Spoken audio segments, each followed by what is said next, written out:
Dave, it's been obviously a quick turnaround in fixtures following the weekend. What's your message been to the players over the last couple of days?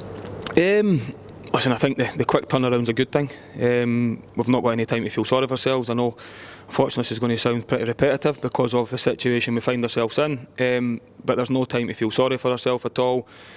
Mentally, we need to be right. We need to recover as quickly as you can, and then the only thing that can change is the result, hopefully. So we need to do everything we possibly can to make sure we go and achieve that on Tuesday night.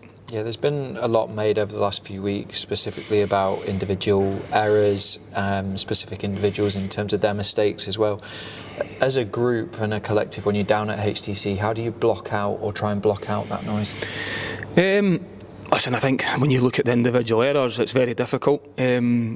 On a personal level, when you're making individual errors, you don't want to let anybody down, and I think that's probably half the players are making mistakes. Maybe made a mistake in lunging into tackles. Take Jordan for the weekend, for example. It's probably that desperation to try and correct his mistake he's made in the first place, which happens in games, but we still need to manage these situations better when we do make one mistake, not to make the second one.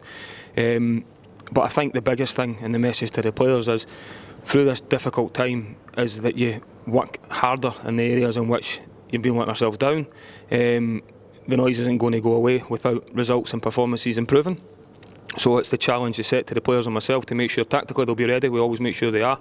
But you need to be strong enough and believe in yourself enough to go out on the pitch, roll your sleeves up, put your chest out, and make sure that we turn this around as quickly as we can. Yeah, obviously it's Aberdeen up next. A really, really difficult game because of the start they've had this year. Yeah, it'll be a difficult game. They always are. It's a quick turnaround for them. They've lost their last game for the first time for a while. So I think they'll be wanting to get back on the pitch as quickly as they can as well. We're only focusing on what we can do. That'll be a tough game. They've got a lot of good individuals. But as I've always said there, I think the players will be ready for the challenge. We'll make sure they are. But it's about standing up, being strong as you can. It's 11v11 at the end of the day, and make sure you do everything you can to beat your opponent.